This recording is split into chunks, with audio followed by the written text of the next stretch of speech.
Yes. I don't get to leave early. The meat starts at 6. How y'all doing? We will finish early today, so you'll have some free time.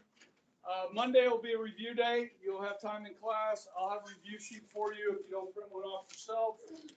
So you'll have time to study on Monday, and then take the first test on Tuesday. Okay. Last thing we talked, we were doing some foreign policy, Stimson doctrine, and how, we said we wouldn't mess around with other countries. We did the Kellogg-Briand Pact, which basically tried to outlaw war in 1928. 60 nations joined, including Japan. Okay, now, give you a little background here. Obviously, Japan is about to invade China. Okay, but with a little background here, there was a war called the Russo-Japanese War that ended in 1901, 1902. So basically from the end of that war, which Japan won, by the way, okay, Japan retained control of this peninsula here, known as the Korean Peninsula, okay? Now, you guys understand, the Japanese race is different than the Korean race and the Chinese race. Yes, they're different races of people.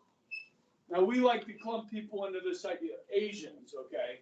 Well, shoot, Asia's freaking huge, okay? You have Southeast Asia, you have Asia, and then you've got these different countries, all right, with different backgrounds. Well, Japan is going to dominate Korea from basically 1903 to 1945, the end of World War II.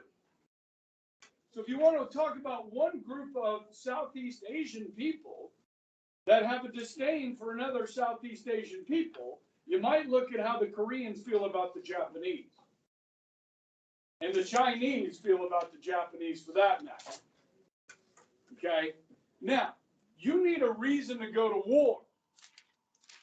And guys, throughout history, we've seen this, where it's kind of called sometimes called a wag the dog theory, where you create a crisis as an excuse to go to war. Okay, and that's what the Japanese are going to do here along the border of Korea and this region of China known as Manchuria. Okay, it's like a state. So Kansas is to the United States as Manchuria is of China. They have different provinces. We refer to them as provinces. Okay, so Manchuria is a province. All right, and so as the Japanese invade here, the peace that was supposed to be found in the Kellogg-Briand Pact is shattered. That lasted 3 years. Okay. Now, they will turn Manchuria, they'll rename it into Manchukuo. So everybody say that, Manchuria, Manchukuo. Ready? Manchuria, Manchukuo. All right. And Manchukuo will become a puppet state of the Japanese. Now, when we talk about a puppet state, guys, basically you leave Chinese leaders in power, but you tell them what to do, like a puppet. We'll see this in the south of France during World War II. Vichy France will be a puppet state of Nazi Germany. Okay. There's a decent movie on this called The Last Emperor.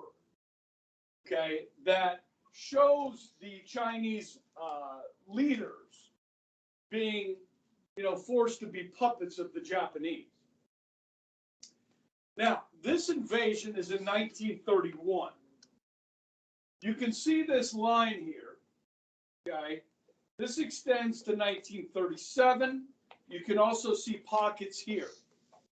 Okay, now eventually the Philippines, okay, which is an American territory at this point, and French Indochina, which is Vietnam, Laos, Cambodia, Thailand, Burma, and so forth.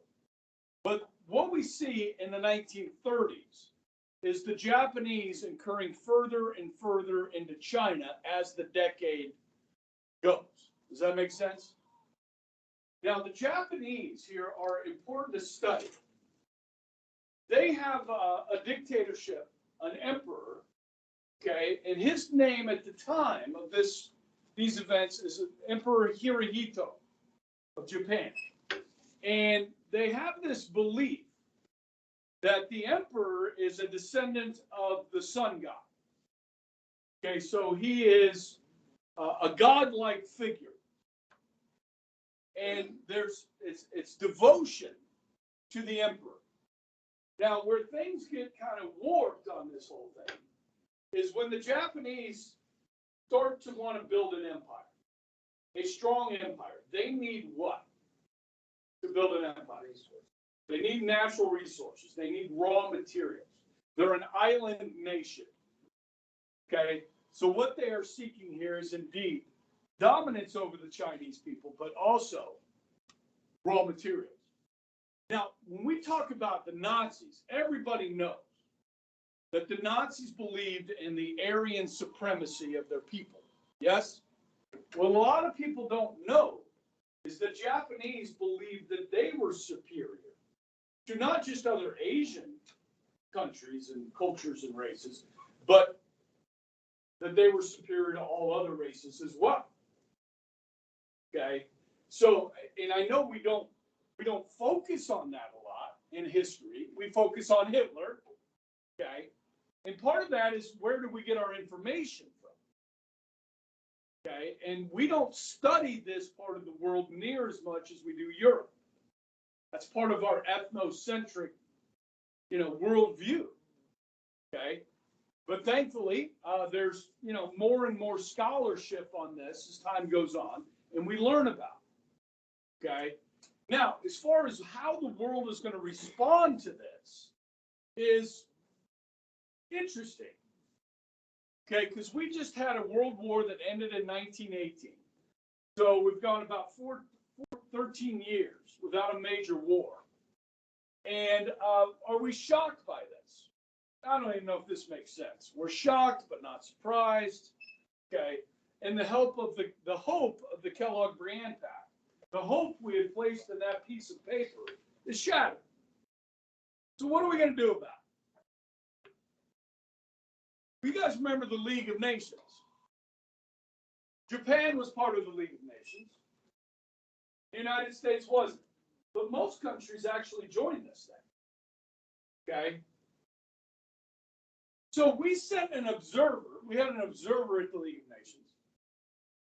Not somebody that could vote on anything or anything like that. Okay? And the League of Nations is going to invoke the Kellogg-Briand Pact and outlaw Japan.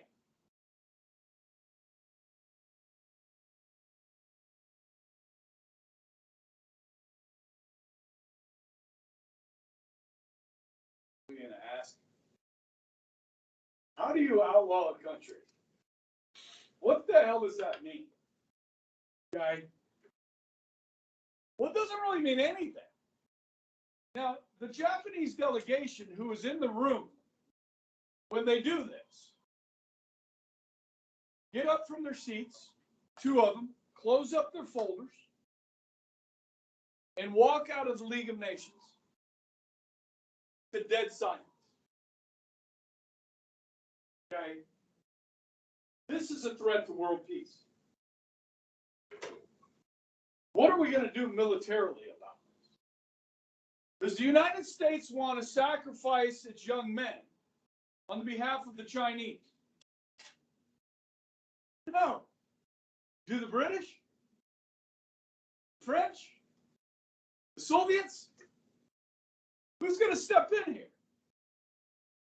Nobody.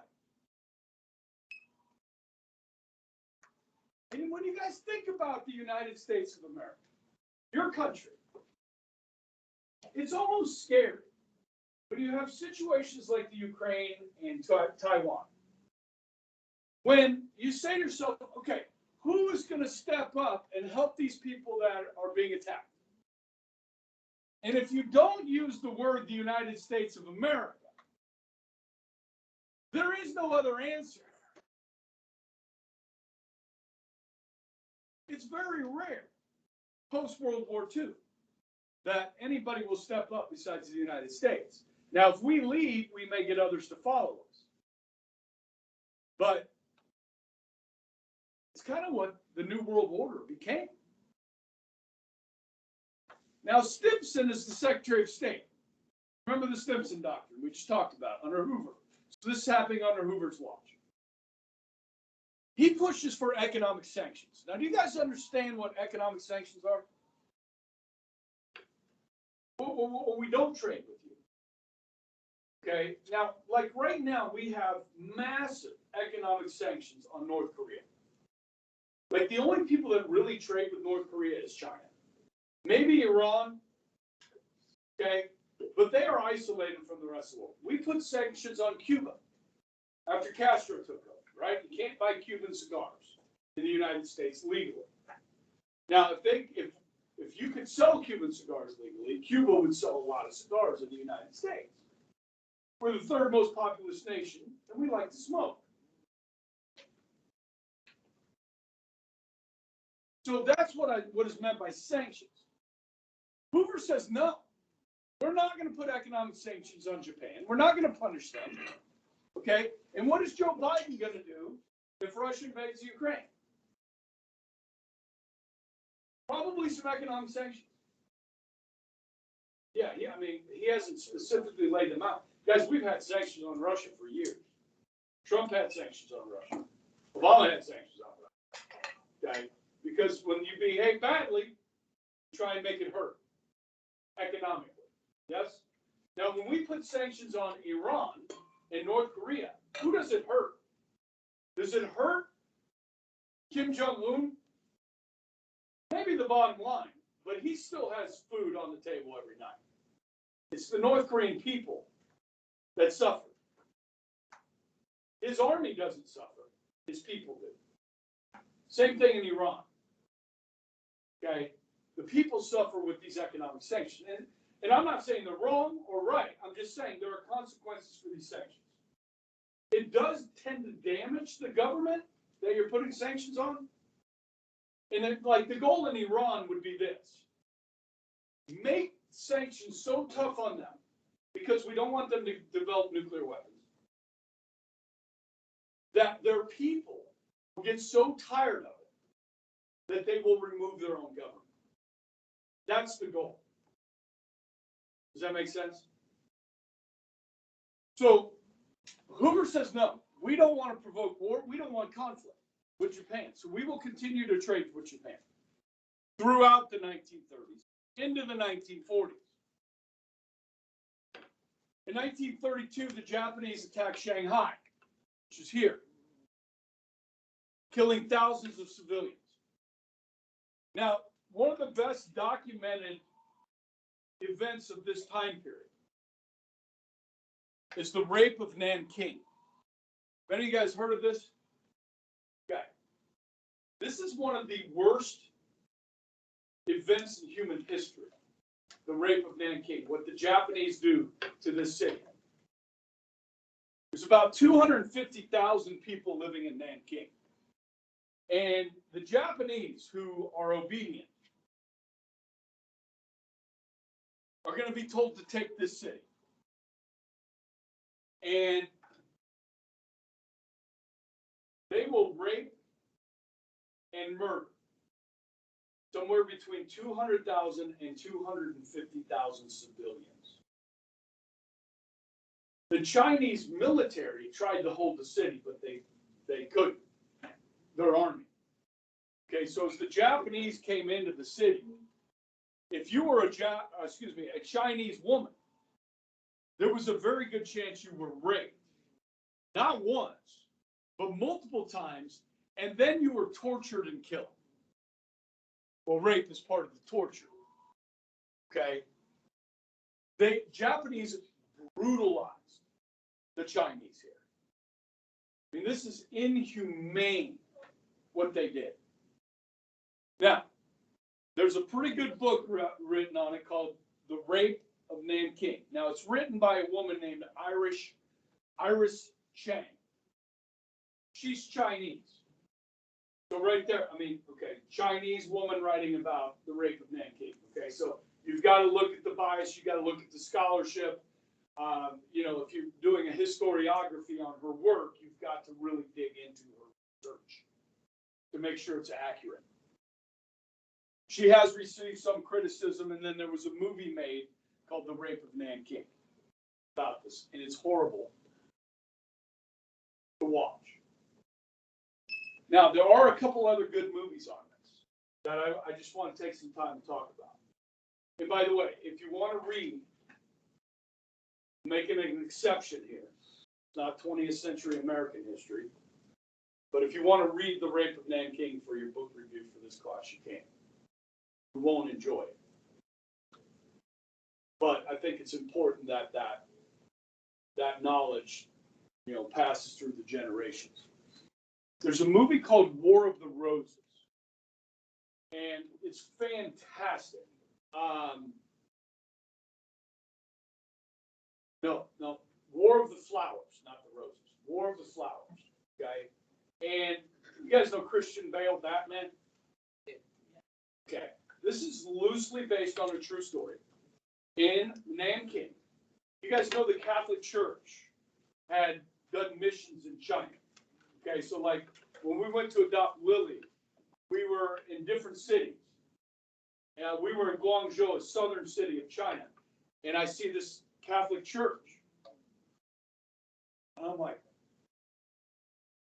what's this Catholic church doing in Guangzhou, China? Okay, well, yeah, I mean, Catholicism has been brought there. Okay, so there's this church in Nanking, and as the Japanese are coming into the city, they do something that's never been done before. They start using airplanes to bomb civilian targets. Now, the bomber plane is new. Okay, they didn't use bomber planes in World War I. This is new. So as they're bombing Nanking, the church, which has a big wall around it, gets hit, and the priest of the church in Nanking is killed. So the movie is about this undertaker that is sent to Nanking to properly bury the priest. And he's played by Christian Bale. Okay? And, he's kind of a grifter character. He's not like this upstanding young man. He's kind of, he likes to drink and he likes women. Okay? So he gets to this church and he finds a bunch of orphans. It's an orphanage, this Catholic church. So you have all these 9, 10, 11-year-old girls at this orphanage and one boy. And so he buries the priest. But then the Chinese start to enter the city. And he starts hearing, and everybody starts hearing what the Chinese are doing, or the Japanese are doing, about how they're raping women and so forth. And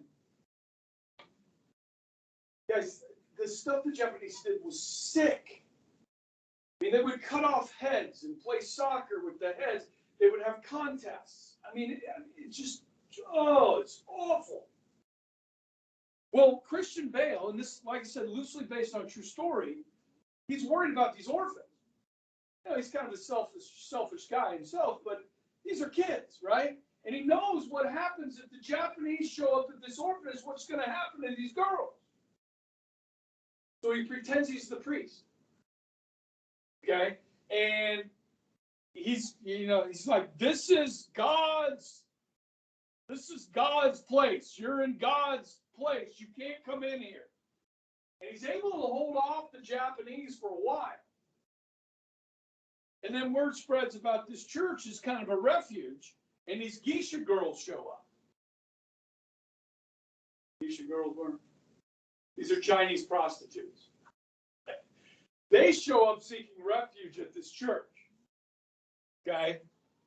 From the Chinese, or from the Japanese. Okay? The Christian Bale character likes this, right? Okay, so you can imagine. All right. And I'm not going to ruin the story from there. Okay, but there's a great sacrifice. made at the end here. And it's a horrifying but lovely story at the same time. War of the Flowers. You're gonna watch it. Because like 30 so far. No, I can't. I got one more movie though I want to talk about. Two at the same time. Now, some of you have heard of this one, Schindler's List. Schindler's List. You seen it? Lily, you seen it yet? Okay, we got to watch it.